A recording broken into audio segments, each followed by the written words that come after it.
যে আগামী ৫ তারিখে দেশনেত্রী বেগম খালেদা জিয়া একটি বিশেষ বিমানে, সম্ভবত সেটা আমরা যেটা আশা করছিলাম, যে বিমানে তিনি গেছেন, অর্থাৎ আপনার কাতারের রয়্যাল অ্যাম্বুলেন্স, সেই অ্যাম্বুলেন্সের ফ্লাইটেই তিনি আমাদের দেশে, আমাদের মাঝে আবার ফিরে আসবেন। আপনার বিমানের ফ্লাইটে আমরা সব কিছু রেডি করে ফেলেছিলাম, তো বিমানের তো 11টা ছিল, দুপুর 11টা।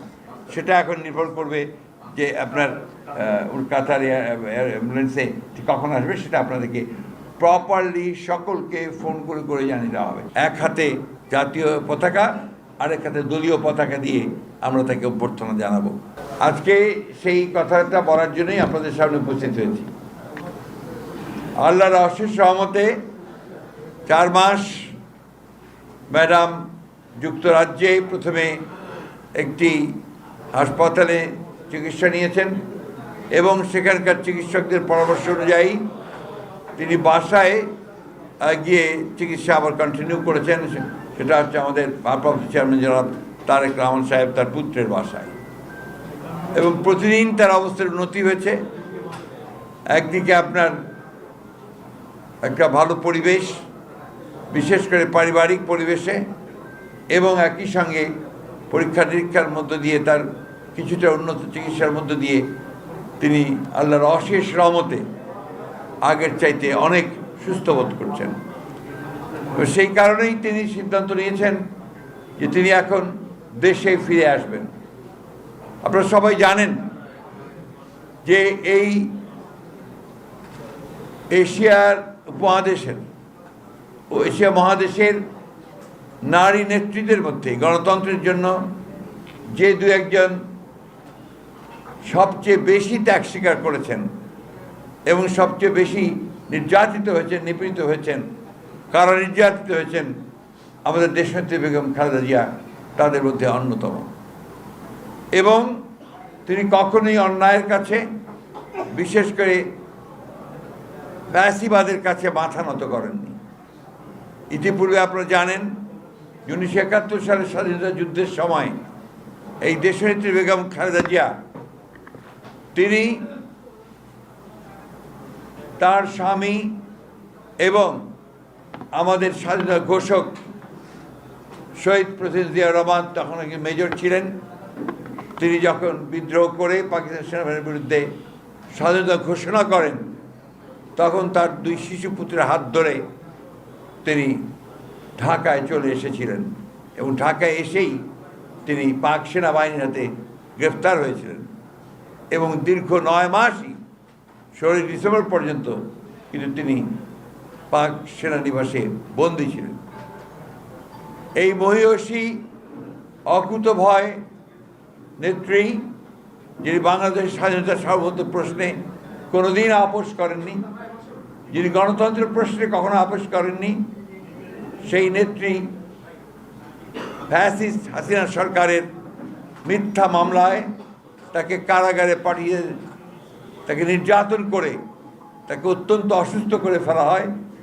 আপনারা জানেন যে তার যে অসুখ হয়, সেই অসুখে আমরা এখানে স্থানীয়ভাবে তার চিকিৎসকরা চিকিৎসা করেন এবং বাইরে থেকেও জানেন আমেরিকার জন হপকিন্স হসপিটাল থেকে চিকিৎসকরা এসেছিলেন এবং তার চিকিৎসা তারা এখানেও করেছেন। পরবর্তীকালে এই ছাত্র জনতার অভ্যুত্থানের পরে, তার মুক্তির পরে তিনি যুক্তরাজ্যে গিয়ে তার চিকিৎসা, উন্নত চিকিৎসা তার হয়েছে, তিনি সেখান থেকে ফিরে আসছেন। আমি এই কথাটার জন্য জোর দিয়ে বলতে চাই যে এই মহাদেশে দেশনেত্রী বেগম খালেদা জিয়ার মতো এইরকম ত্যাগ স্বীকার করা গণতন্ত্রের জন্য এরকম নারী নেত্রী আমরা অবশ্যই খুব একটা চোখে আমাদের পড়ে না। তিনি আমাদের কাছে অত্যন্ত প্রিয় শুধু নন, তিনি আমাদের একজন অত্যন্ত বড় সম্পদ। এই দেশের মানুষের কাছে তাদের অধিকার আদায়ের লড়াইয়ে, গণতন্ত্রকে প্রতিষ্ঠার ক্ষেত্রে, স্বাধীনতা সার্বভৌমত্বকে রক্ষার ক্ষেত্রে তিনি হচ্ছেন আমাদের সেই আলোকবর্তিকা, যাকে সামনে রেখে আমরা লড়াই সংগ্রাম করি সবসময়। এবং এর মধ্যেও দেখেন তার যে দূরদৃষ্টি, জনগণের প্রতি তার যে ভালোবাসা, সেই ভালোবাসার নজির তিনি দিয়েছেন যে ছাত্র জনতার অভ্যুত্থানের পরে যখন আমরা একটা সভা করেছিলাম আমাদের পার্টি অফিসের সামনে, সেখানে তিনি হাসপাতাল থেকে মাত্র 2 মিনিটের একটা বক্তব্য দিয়েছিলেন। সেই বক্তব্যে তার যে বক্তব্য, তার স্টেটসম্যান সুলভ যে নেতৃত্ব সেখানে চলে আসে এবং জনগণের প্রতি ভালোবাসা, সেই ভালোবাসার প্রকাশ পায়।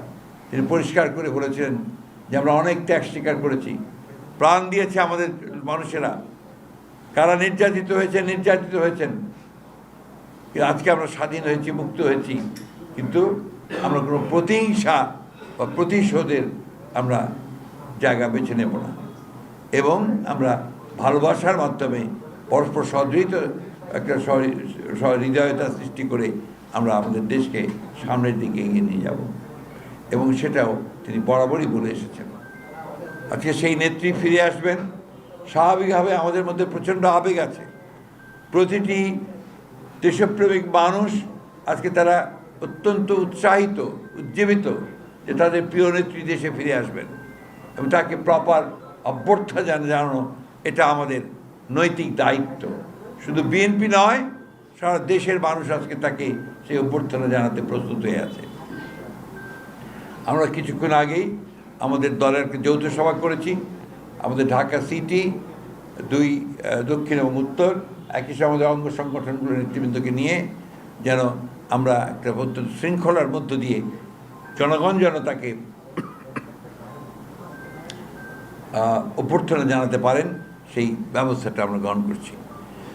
ইতিমধ্যে গতকালও আমরা এটা নিয়ে বসেছিলাম, প্রশাসন এবং আমাদের ভারপ্রাপ্ত চেয়ারম্যান মহোদয়ের সঙ্গে আমাদের আলোচনা হয়েছে, তিনি পরামর্শ দিয়েছেন।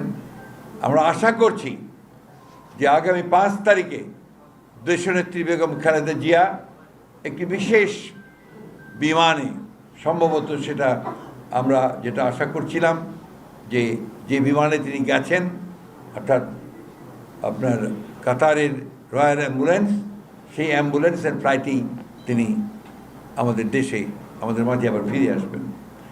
সময়টা আমরা নিশ্চিত করে বলতে পারছি না, কারণ এই সময়টা নির্ভর করবে আপনার বিভিন্ন বিষয়ের উপরে। এটা যদি আজকে রাত্রের মধ্যে আমরা নিশ্চিত হই, নাহলে কাল হই, যখনই আমরা নিশ্চিত হব আমরা আবার আপনার গণমাধ্যমের মাধ্যমে সেটাকে জনগণের কাছে পৌঁছে দেবো, আপনাদের সকলের কাছে পৌঁছে দেবো। কিন্তু আমাদের দলীয় নেতাকর্মীদের কাছে আমাদের আবেদন থাকবে যে তারা অত্যন্ত শৃঙ্খলা সহকারে রাস্তার 2 ধারে কোনো যানজট সৃষ্টি না করে তারা তাদের নেত্রীকে, এই মহান নেত্রীকে তারা অভ্যর্থনা জানাবেন। আমরা যেটা সাজেস্ট করেছি যে এক হাতে জাতীয় পতাকা, আরেক হাতে দলীয় পতাকা দিয়ে আমরা তাকে অভ্যর্থনা জানাবো, এটা হচ্ছে আমাদের সিদ্ধান্ত। এবং আমাদের নেতৃবর্গ দায়িত্ব নিয়েছেন যে তারা শৃঙ্খলার মধ্য দিয়ে এই অভ্যর্থনা যেন আমরা দিতে পারি, সে ব্যবস্থা তারা নিশ্চিত করবেন। জনগণের কাছে আমাদের আহ্বান থাকবে যে এই ফ্লাইটটি আসার পরে বা আগে তারা যেন যে এলিভেটেড এক্সপ্রেসওয়ে যেটা আছে সেই পথটি যেন তারা নেওয়ার চেষ্টা করেন, অর্থাৎ বিমানবন্দর থেকে কাকরি পর্যন্ত সেই জায়গাটা যেন তারা মানে মেইন নিচে যে রাস্তা আছে সেটাকে অ্যাভয়েড করে তারা এলিভেটেড এক্সপ্রেসওয়েটাকে যেন নেওয়ার ব্যবস্থা করেন, এটা তাদের কাছে আমাদের অনুরোধ থাকবে। আমার বিশ্বাস এইভাবে জনগণ সম্পূর্ণভাবে সহযোগিতা করবেন এবং তারা তাদের প্রিয় নেত্রীকে রিসিভ করার জন্য তারা সব রকম ব্যবস্থা নেবেন।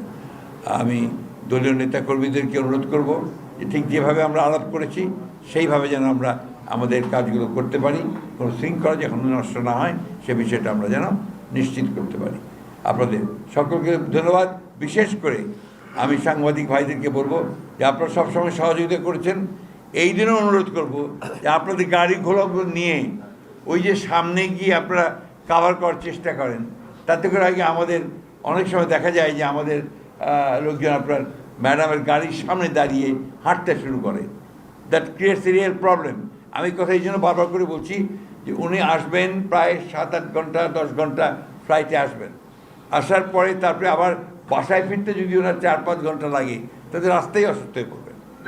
সুতরাং আমাদের উচিত হবে যে তাকে যত দ্রুত সম্ভব বিমানবন্দর থেকে তিনি যেন বাসায় যেতে পারেন সেটাকে নিশ্চিত করা।